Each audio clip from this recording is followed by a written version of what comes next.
ప్రశాంతంగా నిద్రపోయేందుకు నీంద్ యాప్లోకి అడుగుపెట్టండి. ఈ క్షణమే నీంద్ యాప్ను డౌన్లోడ్ చేసుకోండి.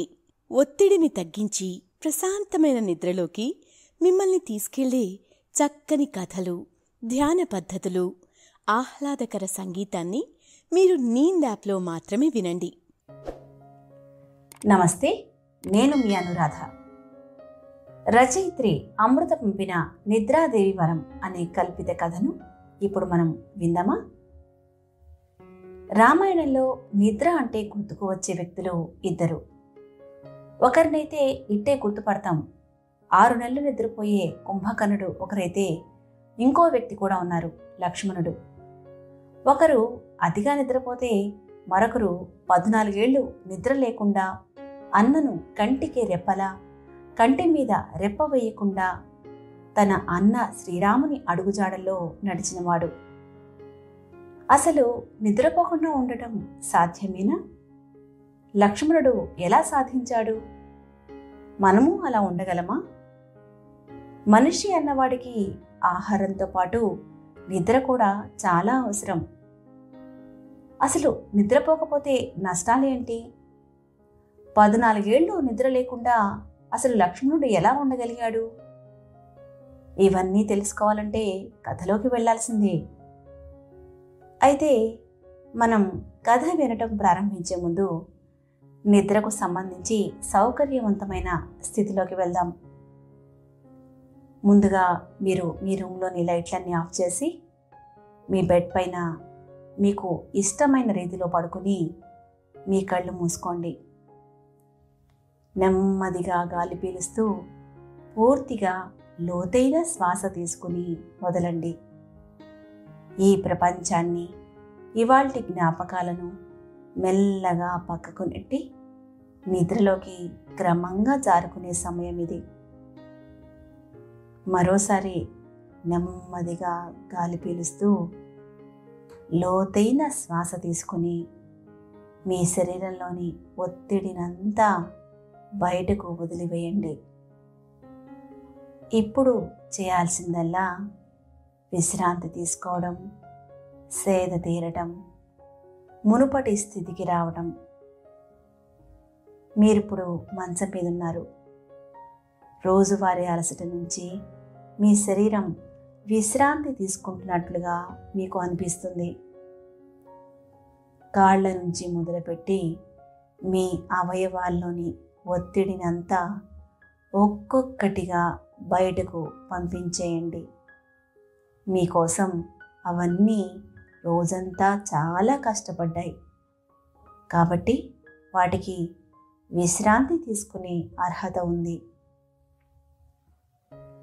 ముందుగా మీ పాదాల్లో మొదలైన విశ్రాంత అనుభూతి క్రమంగా మీ మోకాలి క్రింది భాగానికి చేరుతుంది. అక్కడి నుంచి మోకాళ్లలోకి ప్రవేశిస్తుంది. ఇప్పుడు మీ కాలి పై భాగాన్ని విశ్రాంతి తీసుకోనివ్వండి. ఈ విశ్రాంత అనుభూతి క్రమంగా మీ పొత్తి కడుపు నుంచి వెన్నెముక మీదుగా ఎగువ వీపు వరకు వచ్చి తరువాత ఛాతీలోకి ప్రవహిస్తున్నట్లుగా గుర్తించండి. అక్కడి నుంచి మీ భుజాల్లోకి, తరువాత చేతుల్లోకి, చివరిగా వేలి కొనల వరకు వెళ్తున్నట్లుగా అనుభూతి చెందండి. ఆపై మీ మెడ, తల, ముఖం వరకు ఆ అనుభూతి ప్రవహిస్తూ ఉంది. ఇప్పుడు మీ శరీరం మొత్తం ప్రశాంతంగా, రిలాక్స్డ్గా నిద్రకు సిద్ధంగా ఉంది. త్వరలో మీరు చక్కని నిద్రలోకి జారుకుంటారు. మీ డ్రీమ్ ల్యాండ్లో ప్రశాంతంగా ప్రయాణిస్తారు. ఈ ప్రయాణం ఉదయం వరకు కొనసాగుతూ ఉంటుంది కాబట్టి మీరు కథను వింటున్నప్పుడు మీ శ్వాసను కూడా అనుసరించండి. అద్భుతమైన నిద్రానుభవం కోసం మీ శరీరం మొత్తానికి విశ్రాంతినిస్తూ స్థిరంగా ఉండండి. ఇక కథలోకి వెళ్దాం. వాల్మీకి రచించిన రామాయణంలో ఇది లేకపోయినా దక్షిణ భారతదేశంలో లక్ష్మణుడి నిద్రని ఊర్మిళాదేవి నిద్రగా నిద్రపోయిందని, ఆయన వనవాసం పూర్తి చేసుకుని వచ్చే వరకు ఆవిడ అలాగే పడుకుని ఆ తరువాతే నిద్రలేచిందని చెప్తారు. ఎదురు చూపులు ఎదను పిండగా ఏళ్లు గడిపెను శకుంతల, విరహ బాధను మరచిపోవగా నిదురపోయెను ఊర్మిళ. విధి చేయు వింతలన్నీ మతిలేని చేతలేనని, విరహాన వేగిపోయి విలపించే కథలు ఎన్నో అన్న మరో చరిత్ర సినిమాకి ఆచార్య ఆత్రేయ గారి పాట గుర్తుందా? ఆ విలపించే కథల్లో ఒకటే ఈ కథ కూడా. రామాయణంలో ఎన్నో పాత్రల నుంచి మనం ఎన్నో విశేషాలు తెలుసుకుంటూ ఉంటాం. ప్రతి ఒక్కరూ కథను ముందుకు తీసుకెళ్ళడానికి తన వంతు కృషి చేస్తూ ఉంటారు. కాబట్టి ప్రతి ఒక్కరికి ప్రత్యేక గుర్తింపు ఉంది. రావణుడిని సంహరించడానికి విష్ణువు రాముడి అవతారం ఎత్తితే, విష్ణువు సేద తీరే ఆదిశేషుడు లక్ష్మణుడిగాను, శంఖ చక్రాలు భరత శత్రుఘ్నులుగాను పుట్టారని మనకు తెలుసు. ఇక రామాయణంలో సీతాదేవి, హనుమంతుడు, రాక్షసుల గురించి కాకుండా ముఖ్యంగా ఈ అంశంలో మనం మాట్లాడుకోవాల్సింది లక్ష్మణ స్వామి గురించి, ఆయన భార్య ఊర్మిళాదేవి గురించి. ఈవిడ నిస్వార్థత వల్ల లక్ష్మణుడు తన ధర్మాన్ని నిర్వహించగలిగాడు. మరి అయితే ఈరోజు మనం వీళ్ళిద్దరి గురించి మాట్లాడుకుందాం. రాముడు 14 ఏళ్ళు వనవాసం చేసినప్పుడు ఆ 14 ఏళ్ళు నిద్రపోకుండా అన్నని కనిపెట్టుకోమని లక్ష్మణుడి తల్లి సుమిత్రాదేవి చెప్పి పంపింది. ఆయన కూడా అలాగే కాపాడుకున్నాడు తన అన్నను. అసలు అది ఎలా సాధ్యమైంది? వివరంగా తెలుసుకోవాలంటే ఓసారి రామాయణంలోని కథను సంక్షిప్తంగా తెలుసుకుందాం. కైకేయి ఆజ్ఞ ప్రకారం 14 ఏళ్ళు వనవాసానికి వెళ్ళడానికి సిద్ధపడ్డాడు రాముడు. రాముడు ఎక్కడుంటే అక్కడే తనకు స్వర్గం అని నమ్మిన సతీ శిరోమణి సీతాదేవి కూడా ఆయనతోనే బయలుదేరింది. ఇక అన్నీ మార్గదర్శుడిగా నమ్మిన లక్ష్మణుడు అన్నలేని రాజ్యంలో తాను ఉండలేనను అంటూ అన్నా వదలకు తోడుగా బయలుదేరాడు.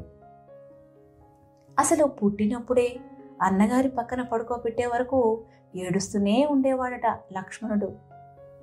వాళ్ళ అనుబంధం అటువంటిది, మరి ప్రత్యేకమైంది కూడా.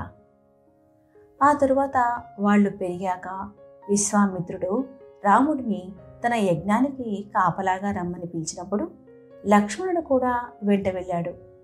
రాముడంటే అంత భక్తి లక్ష్మణుడికి. అయితే లక్ష్మణుడి భార్య ఊర్మిళాదేవి కూడా తనతో వస్తానని అడిగింది. కానీ ఆవిడని రావద్దని, అన్నగారితో వెళ్ళినప్పుడు ఎన్నో ఆటంకాలని ఎదుర్కోవాల్సి రావచ్చు, కాబట్టి ఆయన కర్తవ్యాన్ని అడ్డుపడే మరో బాధ్యత చేపట్టలేనని చెప్తాడు. భార్యని తోడు తీసుకుని వెళ్ళి ఆవిడను ప్రత్యక్షంగా కష్టపెట్టలేనని, ఆవిడను అంతఃపురంలోనే ఉండమని, ఆవిడ అక్కడే ఉంటే భార్య గురించి చింత లేకుండా అన్నగారికి సేవ చేసుకోగలని వివరించి ఆవిడను ఒప్పిస్తాడు లక్ష్మణుడు. తనను వదిలి వెళ్తున్న భర్త అన్నగారిని సేవించుకుంటాడేమో కానీ భర్తని వదిలి అన్ని ఏళ్ళు ఎలా గడుస్తాయో తెలియదు పాపం ఊర్మిళాదేవికి. ప్రశాంతంగా నిద్రపోయేందుకు నీంద్ యాప్లోకి అడుగుపెట్టండి. ఈ క్షణమే నీంద్ యాప్ను డౌన్లోడ్ చేసుకోండి. ఒత్తిడిని తగ్గించి ప్రశాంతమైన నిద్రలోకి మిమ్మల్ని తీసుకెళ్లే చక్కని కథలు, ధ్యాన పద్ధతులు, ఆహ్లాదకర సంగీతాన్ని మీరు నీంద్ యాప్లో మాత్రమే వినండి. అయినా భర్త ఆజ్ఞ మేరకు అక్కడే ఆగిపోయింది. అలా వెడలెను కోదండపాణి సతితో అడవులబడి అనుజ సౌమిత్రి కూడి వెడలెను రామయ్య తండ్రి. ఇదేదో పాట అనుకుంటున్నారా? సంపూర్ణ రామాయణం సినిమాలో పాట పల్లవిలేండి. అలా అడవుల వెంట వెళ్తూ చిత్రకూట పర్వత ప్రాంతాల్లో దండకారణ్యంలో ఉందామని నిర్ణయించుకున్నారు. వనవాసంలో మొదటి రోజంతా ఒక చిన్న తాటాకుల గృహం నిర్మించుకోవడానికే సరిపోయింది. చుట్టూ చెట్టు చేమ, దగ్గరలో సెలయేరు, నాట్యం ఆడే నెమళ్ళు, పక్షులు, పచ్చదనం. ఎంత బాగుందో ఆ ప్రకృతి అందమంతా. రాజభోగాలు అనుభవించాల్సిన కొత్త జంటకి సుఖ సౌఖ్యాలున్న బంగారు మంచాలు, పరుపులు లేవనే లోటే తెలియలేదు ఆ ప్రకృతి చూసి. ప్రకృతికి దగ్గర ఉండడం కన్నా వేరే స్వర్గం ఏముంటుంది చెప్పండి? అడవి కదా. త్వరగా చీకటి పడి అడవంతా నల్లగా చీకటి రూపం దాల్చింది. ఇక రాముడు సీతాదేవి అలసిపోయి పడుకున్నారు. మరి లక్ష్మణుడు అన్నా వదలకి కాపలాగా కూర్చున్నాడు. అప్పుడే ఓ గమ్మత్తు జరిగింది. లక్ష్మణుడు భక్తిని పరీక్షించాలని అనుకున్నారో ఏమో దేవతలు ఆయన దగ్గరికి నిద్రాదేవిని పంపించారు. నిద్రాదేవినా? ఆవిడెవరు? ఎప్పుడూ వినలేదు అనుకుంటున్నారా? ఆవిడ సాక్షాత్తు పార్వతీదేవికి ప్రతిరూపం. ఆవిడే ఆది పరాశక్తి. నిద్రలో కన్న కోరికలను తీర్చే దేవత అని ఒక నమ్మకం ఉంది. ఇప్పుడు ఆవిడ లక్ష్మణుడి దగ్గరికి వచ్చి, ఏమిటి లక్ష్మణ, నిద్ర రావటం లేదా? నీకు నిద్ర పట్టడానికి సులువైన మంత్రం ఉపదేశిస్తాను, హాయిగా నిద్రపో అని చెప్పింది. దానికి లక్ష్మణుడు, అమ్మా, నేనెలా నిద్రపోగలను? అక్కడ నా అన్న వదిలి నిద్రపోతున్నారు కదా అన్నాడు. వారు నిద్రపోతే ఏ, నువ్వు కూడా నిద్రపో. ఏ, నీ భార్య గుర్తుకు వచ్చిందా? నువ్వే నీ ఇల్లాల్ని వస్తానంటే రావద్దని ఆపితివి కదా. ఓహో, ఆవిడ గుర్తుకు వచ్చి తప్పు చేశానని చింతిస్తున్నావా? పోనీ నీ భార్యను రప్పించే ఏర్పాటు చేయనా అని అడిగింది. అప్పుడు లక్ష్మణుడు, అది కాదమ్మా, నేను అన్నీ ఆలోచించే నా భార్యని రావద్దని చెప్పాను. ఇప్పుడు ఆమెను నువ్వేమీ రప్పించనక్కర్లేదు. అసలు నేను ఎందుకు పడుకోలేదంటే, నా అన్న రాముడు, తల్లి సీత చిన్నప్పటి నుంచి రాజభోగం అనుభవించిన వాళ్ళు కాదమ్మా. ఇలా అడవిలో నేల మీద పడుకున్నారు. అసలు వారికి నిద్ర పడుతుందో లేదో. ఒకవేళ కాని వేళలో ఆకలి కాని వేస్తే వారి ఆకలి తీర్చే సేవకుడు లేడే. నాకు కూడా ఈ అడవి కొత్త కదా, తీసుకురాగలనో లేదో. లేదా వారు హాయిగా పడుకున్న వేళలో ఏదైనా మృగం వచ్చేసి వారి నిద్రను భంగం చేస్తే ఆపే ఏ ద్వారపాలకుడు లేడే అని తలుచుకుని బాధగా ఉంది. ఏ రాత్రి వేళైనా నా అన్న లేచి ఏదైనా కావాలని కోరితే తీసుకొచ్చే భటుడు కూడా లేడే. మరి అన్నీ నేనై వారికి సేవలు చేయాలి కదమ్మా. అసలు మా రాజ్యానికి రాజై మా రాజ్యభారాన్ని మోయాల్సిన వాడు ఇలా కటికి నేలపై కొంచెం అయినా కోపం తెచ్చుకోకుండా తండ్రి మాట మేరకు అడవులకు పరిగెట్టాడే. ఆయన్ని తలుచుకుని ఆయనకు వచ్చిన కష్టాన్ని తలుచుకుంటే నా మనసు చాలా భారం అవుతోంది. ఇక నిద్ర ఎలా పడుతుంది తల్లి అని తన దుఃఖాన్ని వెల్లడిస్తూ బాధపడ్డాడు లక్ష్మణుడు. మరి లక్ష్మణ, నువ్వు కూడా కష్టాలు అనుభవించాలి కదా. నిన్ను వెళ్ళమని ఎవరూ ఆజ్ఞాపించలేదే. నీ అన్నగారి కష్టాల్ని స్వయంగా చూస్తూ ఇలా కుమిలిపోయి కృంగిపోవాలా? మరి నీ సంగతి చూసుకోవా అని అడిగింది నిద్రాదేవి. అమ్మా, నా ఊపిరి, నా దైవం, నా ధైర్యం, నా నిగ్రహం, నా ఆధారం, నా జీవితానికే కారణం నా అన్న రాముడు. అతనితో ఉండడమే ఈ జన్మకి నేను పొందగలిగిన సుఖ సంతోషాలు. అతని మంచి చెడు చూసుకోవడమే నా జీవిత గమ్యము, లక్ష్యము కూడా. రాముడి గురించి ఆలోచించలేని జీవితం, ఆయనకి చేసుకోలేని సేవ, ఆయన లేని చింతన నాకు అవసరం లేదు. రాముడు లేని ప్రదేశం నాకు నరకంతో సమానం. అది నా రాజ్యమైనా సరే. అందుకే నా అన్నగారితో ఇలా రావడం నా కర్తవ్యం, బాధ్యత అనుకున్నాను. ఇందులో నా స్వార్థమే ఉంది, కానీ నేను పోగొట్టుకున్నది ఏమీ లేదు అని వివరించాడు లక్ష్మణుడు. సరే, మరి మనిషికి నిద్ర అవసరం కదా, నీవు మరి ఇప్పుడు నిద్రించకపోతే మరి పగటిపూట నీ అన్నావదులు మేల్కొన్నప్పుడు పడుకుంటావా మరి అని ప్రశ్నించింది నిద్రాదేవి. అయ్యో, ఎంత మాట అన్నావు తల్లి! అడవిలో ప్రమాదానికి పగలు రాత్రి తేడాలుంటాయా? నేను పగలు పడుకుంటే పగలు వారికి రక్షణ ఇచ్చేది ఎవరు అని తిరిగి ప్రశ్నించాడు లక్ష్మణుడు. లక్ష్మణుడి సమాధానానికి ప్రసన్నురాలై నిద్రాదేవి, మరి లక్ష్మణ, లోకులకి మంచి నిద్ర అందించాల్సిన బాధ్యత నాపై ఉంది. నువ్వేమో నిద్రపోనంటున్నావు. మీరు నిద్రపోయి కలల్ని కంటే ఆ కలల్ని నెరవేరుస్తాను. అది ప్రకృతికి విరుద్ధం కదా, మరి ఎప్పుడు నిద్రపోతావో చెప్పు అని అడిగింది. అప్పుడు లక్ష్మణుడు, అమ్మా, నా అన్నావదులు 14 ఏళ్ళు వనవాసం చేద్దామని వచ్చారు. వారి వనవాసం అయ్యే వరకు నేను నిద్రపోలేను. నువ్వే నన్ను నిద్రమాయ కమ్మకుండా చూసుకోవాలి. ఆ వరం అనుగ్రహించు అని కోరాడు లక్ష్మణుడు. బాబోయ్, 1-2 రోజులు కాదు, ఏకంగా 14 ఏళ్ళు నిద్రపోకుండా ఉంటావా? ఒకవైపు నీ అన్నపై నీ భక్తికి ముచ్చటేస్తుంది లక్ష్మణ. నువ్వు అడిగిన వరం ఇచ్చేసి నీకు నీ బాధ్యత నిర్వహించడంలో సాయం చేయాలని ఉంది. కానీ చెప్పాను కదా, నిద్రలేని మనిషి ఒకే శక్తితో పనిచేయలేని నిస్సహాయుడు. అలసట, ఓపిక లేకపోవడం, నీరసం, నొప్పులతో మొదలై అనేక వ్యాధులు రావచ్చు. అందుకే మనిషికి ఆహారం, నిద్ర అత్యవసరం.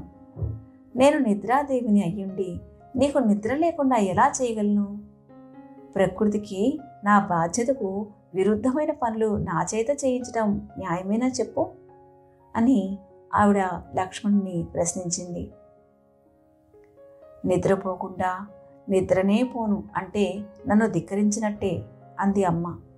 సరే అమ్మా, మరి నీ చేయాల్సిన బాధ్యతకి, నిర్వర్తించాల్సిన కర్తవ్యానికి నువ్వు అడ్డు రావడం మాత్రం నీకు న్యాయమా అని వాదించాడు లక్ష్మణుడు. చివరికి ఏదైనా ప్రత్యామ్నాయం ఉంటే చెప్పమని అడిగాడు. సరే అయితే, నువ్వు పోవాల్సిన నిద్ర ఇంకెవరైనా పోతే నీ శక్తి నీకే ఉంటుంది. నీ బాధ్యతకి ఏ అడ్డు ఉండదు అని ఉపాయం చెప్పింది నిద్రాదేవి. మరైతే ఆ సాయం చేసి పెట్టమ్మా. నా భార్య ఊర్మిళాదేవి దగ్గరికి వెళ్ళి నాకు వచ్చిన సమస్య వెల్లడించి తను పోవాల్సిన నిద్రని, నేను పోవాల్సిన నిద్రని కలిపి నా భార్య ఊర్మిళని 14 ఏళ్ళు నేను తిరిగి అయోధ్య వచ్చే వరకు అలాగే పడుకోమని నా మాటగా చెప్పి ఆవిడను ఒప్పించు తల్లి అని ప్రార్థించాడు లక్ష్మణుడు. సరే అయితే, నీ భార్య నీ కోసం ఆ పని చేస్తే ఇక్కడ నువ్వు ఏ ఆటంకం లేకుండా నీ అన్నను సేవించవచ్చు. నీ భాతృభక్తికి ముచ్చటేసి ఈ వరం ఇస్తున్నాను. మళ్ళీ ఇలాంటి వరం నువ్వు నన్ను అడగకూడదు, గుర్తుపెట్టుకో. 14 ఏళ్ల సమయం వరకే నీకు నిద్ర రాకుండా చూసుకుంటాను. కానీ ఆ తరువాత ఒక్క క్షణం కూడా నువ్వు నీ నిద్రను ఆపుకోలేవు అని చెప్పి మాయమైపోయింది నిద్రాదేవి. ప్రశాంతంగా నిద్రపోయేందుకు నీంద్ యాప్లోకి అడుగుపెట్టండి. ఈ క్షణమే నీంద్ యాప్ను డౌన్లోడ్ చేసుకోండి. ఒత్తిడిని తగ్గించి ప్రశాంతమైన నిద్రలోకి మిమ్మల్ని తీసుకెళ్లే చక్కని కథలు, ధ్యాన పద్ధతులు, ఆహ్లాదకర సంగీతాన్ని మీరు నీంద్ యాప్లో మాత్రమే వినండి. అసలే భర్త దూరమై అన్నేళ్లు ఎలా ఉండాలో అర్థం అవ్వక సతమతమవుతున్న ఊర్మిళాదేవిని కలిసింది నిద్రాదేవి. విషయం తెలుసుకున్న ఊర్మిళాదేవి భర్త కోరినట్టే చేస్తే అదే దంపతుల మధ్య సంపూర్ణ అవగాహనకు ప్రతిబింబం అని నమ్మి, ఇలా నేను నిద్రపోతే నేను నిద్రపోతున్నానని హాయిగా అన్న సేవ చేసుకుంటాడు నా భర్త అని అనుకుని భర్త పోవాల్సిన నిద్ర కూడా ఆవిడే పోతానని అంగీకరించి 14 ఏళ్ల పాటు నిద్రించేలా ఆశీర్వదించమని నిద్రాదేవిని అడిగి నిద్రావస్థలోకి వెళ్ళిపోయింది ఊర్మిళాదేవి. అలా 14 ఏళ్ళు నిద్ర లేకుండా కాపలా కాశాడు లక్ష్మణుడు. అంతేనా? ఆ 14 ఏళ్లలో ఎప్పుడూ ఆహారం కూడా పుచ్చుకునేవాడే కాదు. ఎప్పుడు అన్నగారు తినమంటేనే తినే అలవాటున్న లక్ష్మణుడు రాముడు చెప్పలేదని 14 ఏళ్ళు ఆహారం లేకుండానే ఉన్నాడు అని చెప్తారు. అలాగే నిద్ర కూడా పోలేదు. అతని స్వామి భక్తి, భాతృభక్తి అంత గొప్పవి. అంతేకాదండి, ఏ రోజైనా పరకాంతని కూడా ఆ 14 ఏళ్లలో చూడలేదు. శూర్పణఖ కథ మనకి తెలిసిందే. తన వెంట నాడించిన సీతాదేవి పాదాలను చూసి నిత్యం నమస్కరించేవాడే కానీ ఎప్పుడూ ఆవిడ మొహం కూడా చూసేవాడు కాదు. ఇక పరస్త్రీ విషయం ప్రస్తావనకి కూడా ఆయనకి అవసరమే లేదు. అయితే శూర్పణఖని చూడకుండానే చెవులు ముక్కు కోశాడా అంటే శూర్పణఖ మనిషి కాదు కదండి, ఒక రాక్షసి. ఇప్పుడు మీరు రాముడు ఎందుకు లక్ష్మణుణ్ణి తినమనని చెప్పలేదు అని అనుకుంటున్నారా? దాని వెనుక ఇంకో దైవకార్య రహస్యం ఉంది. అదేంటంటే, తరువాత కొన్ని ఏళ్లు గడిచి 14వ ఏడు ప్రవేశించి ఇక అయోధ్యకి వెళ్ళిపోదాం అనుకోగా రాక్షసరాజు రావణ బ్రహ్మ సీతాదేవిని అపహరించుకుని పోయాడు. అప్పుడు వానర సైన్యంతో వంతెన నిర్మించి ఆ సంవత్సరం చివరిలో లంకా నగరానికి చేరుకుంటారు రామలక్ష్మణులు. లంకకు వెళ్ళిన రామలక్ష్మణులకి మేఘాలలో కనిపించి మాయమవుతూ అస్త్రప్రయోగంలో దిట్ట అయిన ఇంద్రజిత్తు అంటే రావణుడి కొడుకు ఎదురవుతాడు. అతను మహాపరాక్రమవంతుడు. ఆయుధాలతోనే కాక శక్తి యుక్తి తెలిసిన వాడిని చంపాలంటే కొన్ని గుణాలు కూడా ఉండాలి. ఎవరైతే కనీసం 14 ఏళ్లైనా ఆహారం, నిద్ర, స్త్రీ వ్యామోహం లేకుండా ఉంటారో అతని చేతుల్లోనే ఆ ఇంద్రజిత్తుకి మరణం రాసిపెట్టి ఉంది. మరి అన్ని లక్షణాలకు తగినవాడు లక్ష్మణుడు కాబట్టి లక్ష్మణుడి చేతిలో ఇంద్రజిత్తు మరణిస్తాడు. అందుకే రాముడు తమ్ముడిని ఆ సంహారానికి సిద్ధం చేశాడన్నమాట. ఆ తరువాత హనుమంతుడి చేతిలో కుంభకర్ణుడు, రాముడి చేతిలో రావణాసురుడు మరణిస్తారు. ఇదంతా అయి సీతాదేవిని తీసుకుని సరిగ్గా 14 ఏళ్ల తర్వాత అయోధ్యకి బయలుదేరుతారు రాముడు, సీత, లక్ష్మణుడు. ఇక శ్రీరామ పట్టాభిషేక మహోత్సవం అంగరంగ వైభవంగా జరగబోతోంది అనగా లక్ష్మణుడికి ఒక కొనుకు వచ్చింది. అప్పుడు ఊర్మిళాదేవి నిద్రలేస్తుంది. ఏమిటి ఈ వింత అనుభవం? నా అన్న రాజు కాకుండా అడవుల పాలయ్యాడే, ఎప్పుడెప్పుడు రాజవుతాడో అని 1000 కళ్ళతో నిద్రపోకుండా 14 ఏళ్ళు కాపలా కాశాను కదా. ఇప్పుడు ఆ శుభగడియ రానే వచ్చింది. కానీ ఇప్పుడేంటి ఇలా కొనుకు వస్తోంది? అంతా ఆ నిద్రాదేవి అనుగ్రహమేమో అని నిద్రాదేవిని తెలుసుకుని నవ్వుకున్నాడు లక్ష్మణుడు. ఇది లక్ష్మణుడికి మాత్రమే తెలిసిన విషయం. కానీ ఆ నిండు సభలో పట్టాభిషేక మహోత్సవానికి వచ్చిన వారికి తెలియక ఎవరికి వారే వాళ్ళని చూసి లక్ష్మణుడు నవ్వాడేమో అని ఆలోచనలో పడ్డారు. అందుకే నవ్వు 4 విధాలా చేటు అనే సామెత వచ్చింది. సరే, మొత్తానికి పట్టాభిషేకం పూర్తయ్యి రాముడు కొన్ని వేల సంవత్సరాలు రాజుగా పాలిస్తే లక్ష్మణుడు ఆయన్ని అనుసరించాడు. అయితే ఈసారి మాత్రం సమయానికి ఆహారం తీసుకుంటూ కుటుంబ బాధ్యత స్వీకరించి నిద్రపోతూ మరీ అన్నని అనుసరించాడనుకోండి. ఇది త్రేతాయుగం కాదు కాబట్టి మనం ప్రకృతికి విరుద్ధంగా అన్ని గంటలు పడుకోకుండా ఉండలేం, ఉండకూడదు కూడా. కాబట్టి నిద్ర లేకుండా ఉంటే నానా రోగాలు వస్తాయి. అసలు మనిషి శరీరంలో నిద్రపోతున్నప్పుడు సహస్రార చక్రంలో ఉన్న మెదడు తాలూకు ఒక అవయవ భాగంలో సహజంగా మెలటోనిన్ అనే హార్మోన్ తయారవుతుంది. చీకటి అయ్యే వేళకు మన బ్రెయిన్ సహజంగా ఒక నిద్ర సైకిల్ని మనకు తగినట్టుగా తయారు చేస్తుంది. ఆ మెలటోనిన్ వల్లనే మన శరీరానికి చీకటి వేళకి నిద్రపోవాలని తెలుస్తుంది. మళ్ళీ రాత్రి ముగిశాక తెల్లవారగానే అది నిద్రలేచే సమయం అని మనకు తెలియజేస్తుంది. అయితే ఈ సహజంగా తయారయ్యే మెలటోనిన్ తయారైనా కానీ కొంతమందికి నిద్ర పట్టదు. ఇప్పుడు దీన్నే ఇన్సోమ్నియా అంటున్నారు. భారతదేశంలో 15% జనాభా ఇప్పుడు ఇలాంటి అవస్థలోనే ఉన్నారు. దీనికి కారణం ఏమిటి? అయితే మరి వీరందరికీ కూడా లక్ష్మణుడి లాంటి బాధ్యతలున్నాయంటారా?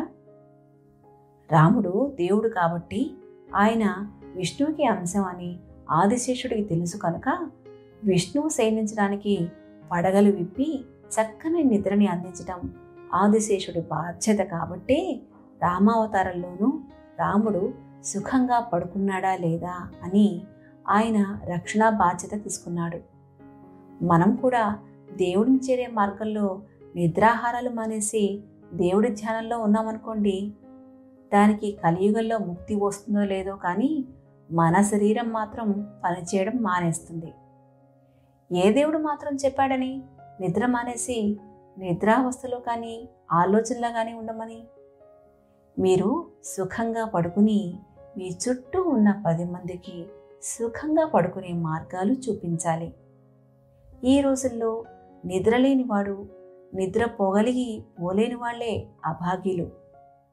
చాలా వరకు అనవసరపు విషయాలు ఆలోచిస్తూ మనసు పాడు చేసుకునేవారే నిద్రపోలేరు. అనవసరమైనవి ఆలోచించకుండా అవసరం ఉన్నా లేకపోయినా తెగ ఆలోచించేసి ఏమి జరుగుతుందో, రోజు ఎలా గడుస్తుందో అని ఆందోళన ఎక్కువైతే మన శరీరంలో మెలటోనిన్ తయారైనా కూడా దాని ప్రభావం శరీరం పైన ఉండదు. ఇక్కడ చింతించాల్సిన విషయం ఏంటంటే, ఇదేదో పెద్ద వయసు వాళ్ళు, ఇంట్లో బాధ్యతలు మోసేవారికి కాకుండా అసలు వయసుతో సంబంధం లేకుండా అందరికీ ఇన్సోమ్నియా సమస్య వచ్చేస్తుంది.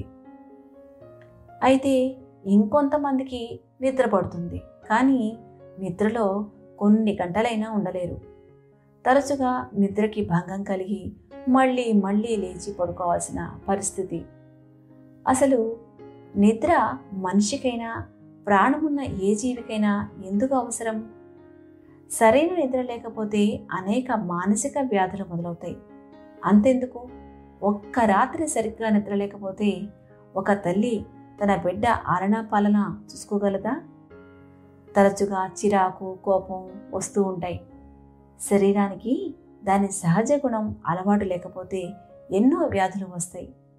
ఆ వ్యాధి ఆ మనిషి వరకే ఆగిపోకుండా తరువాత తరాలకి సోకి వారిని కూడా నిద్రకి దూరం చేస్తుంది. కాబట్టి అన్నీ దేవుడిపై భారం వేయటమే. సమస్యలు ఇచ్చిన దేవుడు పరిష్కారం ఇవ్వడంటారా? ఇస్తాడు, మనకి నమ్మకం ఉంటే. ఈ రోజుల్లో మన బదులు ఇంకెవరు నిద్రపోతారు? వారి నిద్రను మన కోసం త్యాగం కూడా చేయరు. ఇది కలియుగం కాబట్టి నిద్రాదేవి మాటను మనం విని తీరాల్సిందే. ప్రకృతికి అనుకూలంగా నిద్రపోవాల్సిందే.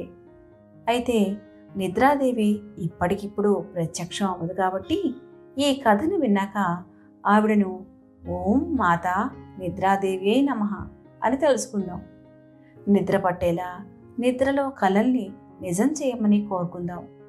అబ్దుల్ కలాం గారు ది వింగ్స్ ఆఫ్ ఫైర్లో ఓ చోట అంటారు, హాయిగా నిద్రపోయినప్పుడు కోరుకునే కలలో నిస్వార్థం ఉంటే ఈ విశ్వమే ఆ కలని నిజం చేయడానికి ఇంధనం సిద్ధం చేసుకుంటుంది అని.